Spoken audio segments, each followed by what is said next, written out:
मैं कुछ बताना चाहती हूँ। जैसे आज मेरे पास एक स्टूडेंट का फोन आया कि उसके पड़ोसी ने जानबूझकर उसको और उसके पूरे फैमिली पर एक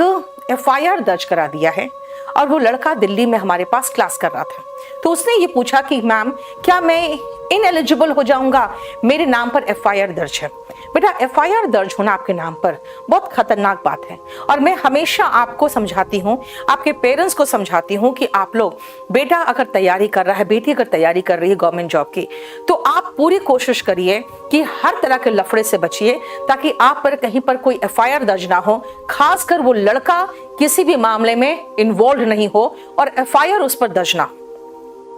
क्योंकि अगर आपका सिलेक्शन होता है और अगर आपका सिलेक्शन के बाद आपके सारे डॉक्यूमेंट्स वेरिफिकेशन होते हैं, और जैसे ही आपका नाम, आपके फादर का नाम या जो भी थोड़ा आपके बारे में जैसे आपका डेट ऑफ बर्थ वगैरह डाला जाता है, बेटा आपके खिलाफ जो भी एफआईआर होता है वो सीधा ऑनलाइन अपीयर हो जाता है।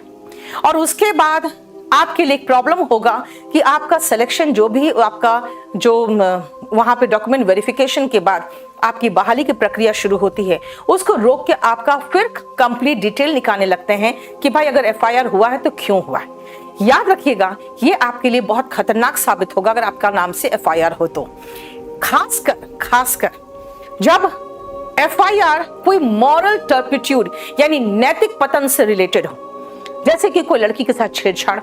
दहेज का कानून में ऐसा इन्वॉल्वमेंट हो, या फिर मान लो आपने किसी के साथ ब्लैकमेलिंग किया हो किसी का, ठीक है, किसी का मॉलेस्टेशन किया हो, ठीक है, रेप अटेम्प्ट किया हो, मॉरल टर्पिट्यूड में समझते हो, जिसमें नैतिक पतन साफ साफ दिखता है। हाँ, कई बार ऐसा होता है, कहते हैं कि भाई पड़ोसी से झगड़ा है तो ठीक है, आपसी रंजिश में ऐसा कोई एफआईआर दर्ज हो सकता है। तो इस मामले में कई बार कुछ लीनियंट व्यू लिया जाता है, जो ऑलरेडी सुप्रीम कोर्ट ने एक केस में डिसाइड किया था कि कंप्लीट डिपार्टमेंट के पर निर्भर करता है कि वो सेलेक्ट करेगी कि नहीं करेगी। मेरा एक ही चीज निवेदन है आपसे कि ऐसा नहीं होना चाहिए। अगर आपके खिलाफ कोई एफआईआर होगा तो आपके लिए प्रॉब्लम होगा, इसीलिए इन सब प्रॉब्लम से दूर रहिए। दूसरी बात है, हाल में मैंने यूट्यूब में एक पूरा लीगल प्रोसेस यानी पूरा कोर्ट की प्रोसीडिंग मैंने देखा कि उस लड़के ने अपने खिलाफ जो एफआईआर था उसके बारे में छिपाया था, और उसका मध्य प्रदेश में पुलिस में सिलेक्शन हो गया था, और जो एफआईआर था बेटा वो एफआईआर क्रैश्ड भी हो चुका था, क्योंकि दोनों पार्टी के बीच में समझौता हो गया था और एफआईआर क्रैशिंग हो चुकी थी, लेकिन उसने इस बारे में छुपाया था। बेटा याद रखिएगा, आप जब फॉर्म भरते हो, जब आपका प्रोसेस हो जाता है पूरा, तो उसमें एक सेक्शन होता है कि क्या आपके खिलाफ कोई एफआईआर दर्ज है, ये आपके फॉर्म्स में भी होते हैं। और अगर आपने उसमें लिखा है नहीं, तो इसका मतलब है कि आपने, अगर एफआईआर है तो आपने एक बहुत ही बड़ा जो इंफॉर्मेशन है उसको सप्रेस किया है। अगर वो सप्रेस करोगे तो भी प्रॉब्लम है, सप्रेस नहीं करोगे तो भी प्रॉब्लम है।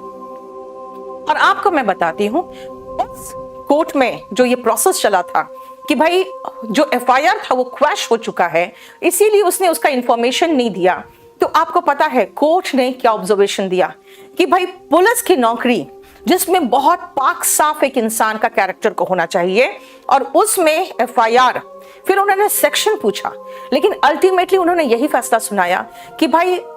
इसमें एफआईआर होने के बाद भी उसने एक बहुत बड़ा इंफॉर्मेशन सप्रेस किया था, इसीलिए जो सरकार ने, जो पुलिस डिपार्टमेंट ने एक स्टेप लिया था कि उसको उसका सिलेक्शन प्रोसेस में उसको रोक दिया गया था, उसकी बहाली होने के बावजूद भी उसको डिसकंटिन्यू कर दिया गया था। उस जो सरकार का डिसीजन था उसको सही माना गया। यानी कि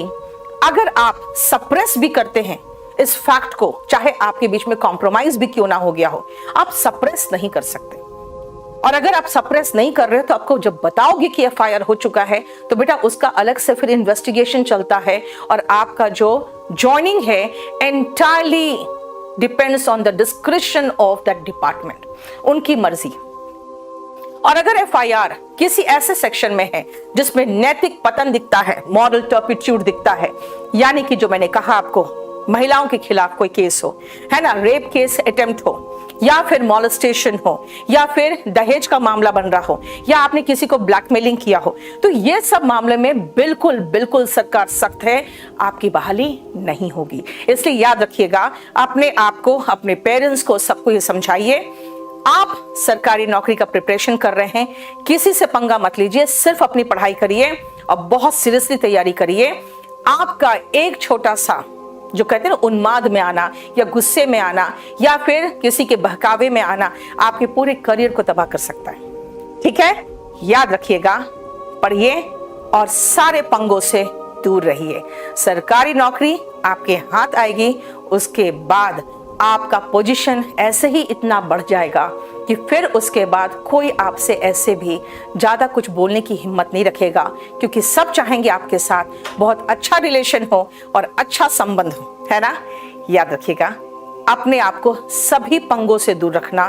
खासकर मैं अपने बच्चों को समझाती हूँ कि बेटा, लड़की उड़की का मामला अभी बिल्कुल हट के रहना, क्योंकि अभी आपके करियर बिल्डिंग का सवाल है। और याद रखिएगा, इन सब मामलों में महिलाओं के खिलाफ जो शोषण होता है, अगर महिला किसी भी जगह जाके कंप्लेन करती है, उनकी सुनवाई होती है। इसीलिए आप कभी किसी को एनॉय मत करिए, खासकर किसी महिला को हो, अपनी पड़ोसी को हो, और किसी तरह का नैतिक पतन का मामला अगर बन जाता है आपके खिलाफ कोई भी केस, तो फिर आपके लिए प्रॉब्लम होगा।